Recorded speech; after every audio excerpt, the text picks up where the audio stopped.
दोस्तों नमस्कार। मैं जगन्नाथ गौतम सियासत हिंदुस्तान यूट्यूब मंच पर आपका स्वागत है। दोस्तों 1947 में जो भारत आज़ाद हुआ था उसके लिए कितने हजारों लाखों लोगों ने भारत माता को आज़ाद कराने के लिए बड़ी बड़ी कुर्बानियां दी। और दोस्तों एक ऐसा जुनूनी स्वतंत्रता सेनानी था जिसने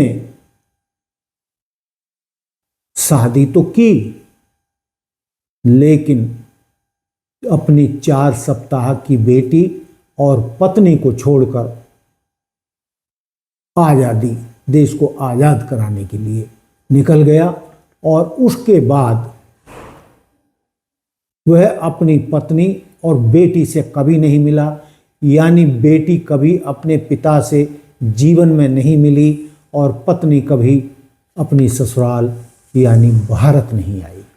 दोस्तों हम बात कर रहे हैं तुम मुझे खून दो मैं तुम्हें आज़ादी दूंगा यानी सुभाष चंद्र बोस की। बहुत लोग हैं जो उनके निजी परिवार के बारे में बहुत कुछ नहीं जानते। तो दोस्तों आज मैं आपको बताने जा रहा हूं कि नेताजी सुभाष चंद्र बोस की शादी कहां और किससे हुई थी, कब हुई थी और उनका परिवार आज कहां है। दोस्तों आपको बताते चलें कि सुभाष चंद्र बोस अपने इलाज के लिए वियना यानी ऑस्ट्रिया गए थे, जो यूरोपियन कंट्री है, और वहाँ जाकर उन्होंने इलाज कराया और वहीं पर उन्होंने भारत को कैसे आज़ाद कराया जाए और उसके लिए कैसे स्ट्रगल किया जाए, उन्होंने द इंडियन स्ट्रगल पुस्तक वहीं पर लिखी थी। और उस पुस्तक को लिखने में और तैयार करने में जो उनकी सहायक थी एमिली ने उनकी पुस्तक लिखने में और हर तरीके से जब वो बीमार थे उसमें उनकी मदद की थी, सहायता की थी। और वो जो वहाँ पर आज भारत को आज़ाद कराने के सपने बुन रहे थे उसमें उस महिला ने अपनी भूमिका निभाई थी, यानी सचिव की या सहायिका की भूमिका निभाई थी। और दोस्तों जब दोनों साथ रहते थे, काम कर रहे थे, तो नेताजी सुभाष चंद्र बोस का और एमिली का आपस में प्यार हो गया। और 26 दिसंबर 1937 में बैडगास्टिन ऑस्ट्रिया में ही उन्होंने एमिल के साथ एक सादे समारोह में हिंदू रीति रिवाज से शादी कर ली। दोस्तों जैसा कि मैंने आपको बताया कि उन्होंने 26 दिसंबर 1937 में शादी की थी एमिली से। और दोस्तों 1942 में उनके एक बेटी हुई थी जिसका नाम अनीता रखा गया था।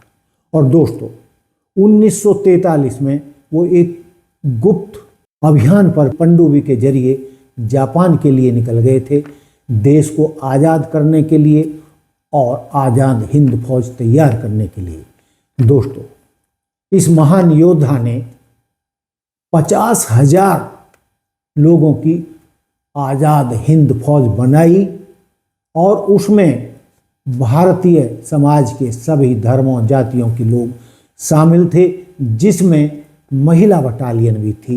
और दोस्तों उन्होंने पूर्वी मोर्चों पर अंग्रेजों से लोहा भी लिया। और दोस्तों जो इतिहासकार बताते हैं कि अंग्रेज नेताजी सुभाष चंद्र बोस के गरम मिजाज को देखते हुए और आज़ाद फौज के मंसूबों को देखते हुए ये मान बैठे थे कि अब भारत को बहुत देर तक गुलाम नहीं रखा जा सकता। और इसलिए उन्होंने गांधी जी के अहिंसक आंदोलन को स्वीकार करके भारत को आज़ाद करने का फैसला लिया। दोस्तों मैं इस वीडियो में जो आपसे खास बात बताना चाहता हूं वो ये है कि 1942 के बाद सुभाष चंद्र बोस कभी भी अपनी बेटी और अपनी पत्नी से नहीं मिले और उनकी पत्नी एमिल कभी अपनी ससुराल यानी भारत या कलकत्ता नहीं आई और अपनी बेटी अनीता बोस के लालन पालन करते हुए ही उन्होंने 1996 में अपनी देह त्याग दी। दोस्तों, हालांकि बाद में अनीता बोस कई बार भारत आई, अपने परिवार से भी बंगाल जाके मिली और यहाँ के राजनीतिज्ञों से भी मिली और वो फिर वहीं वियना ऑस्ट्रिया लौट गई। आज वो एक प्रोफेसर हैं, अर्थशास्त्री हैं और आज भी वो कई तरीके से अपने पिता नेताजी सुभाष चंद्र बोस के स्वतंत्रता सेनानी वाले जो इतिहास था उसको याद करती हैं और वो कई चीज़ें उनके मन में हैं जो वो अपने पिता के लिए करना चाहती हैं और वो चाहती हैं कि क्या भारत सरकार को करना चाहिए और उसके लिए वो आज भी प्रयासरत हैं। दोस्तों, आज तो ये हमारी इतनी कहानी है, लेकिन हम एक दूसरी कहानी और आपको बताएंगे अगले एपिसोड में कि नेताजी की मृत्यु कहाँ हुई और कब उनकी मृत्यु हुई। दोस्तों, इस स्टोरी के बाद, इस वीडियो के बाद हम दूसरी स्टोरी उन्हीं के ऊपर बनाएंगे कि नेताजी सुभाष चंद्र बोस का अंतिम समय कहाँ गुजरा और कब उनकी मृत्यु हुई और वो भारत आए या नहीं आए और कहाँ उनकी मृत्यु हुई और क्या गुमनामी बाबा ही सुभाष चंद्र बोस थे। इस पर भी हम आपको एक दूसरा वीडियो आपके सामने जल्द ही लाएंगे। तो दोस्तों, ये था आज का मेरा मुद्दा कि किस तरीके से तुम मुझे खून दो मैं तुम्हें आज़ादी दूंगा। ऐसे ऐसे महान स्वतंत्रता सेनानी जिन्होंने अपनी बेटी और पत्नी की चिंता नहीं की और जब उनसे बिछड़े 1943 में तो आज तक यानी कभी जीवन में फिर उनसे नहीं मिल पाए। तो आज जो हमें ये आज़ादी मिली है, ऐसे ही आज़ादी के रणबांकुरों की बलिदान से मिली है और जो लोग आज़ादी को मामूली बात समझते हैं और इसको गंवाने की बात कर रहे हैं, आज भारत की आज़ादी खतरे में दिख रही है। जिस तरीके से हम पहले अंग्रेज़ों के गुलाम थे, उसी तरीके से आज ऐसा लगता है कि हम कई विश्व शक्तियों के गुलाम हो गए हैं और उनके हाथों में खेल रहे हैं और हम आज स्वतंत्र देश नहीं हैं जैसा कि हम लगभग 60 साल रहे थे। यानी वर्तमान महामानव से पहले जो भी देश के प्रधानमंत्री बने, उनके राज में कभी भी भारत की विदेश नीति की ऐसी दुर्गति नहीं हुई और ना ही कोई प्रधानमंत्री कभी कंप्रोमाइज़ हुआ और किसी विदेशी ताकतों की उंगलियों पर नहीं नाचा।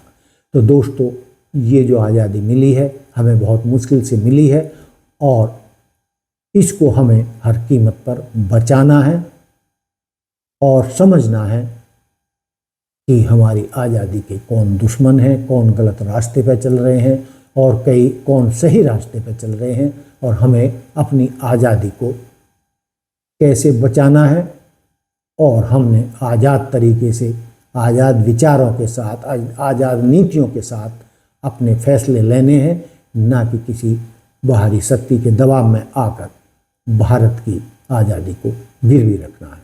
तो दोस्तों, ये था मेरा आज का मुद्दा। देखते रहिए सियासत हिंदुस्तान। जय हिंद, जय भारत, जय संविधान। नमस्कार।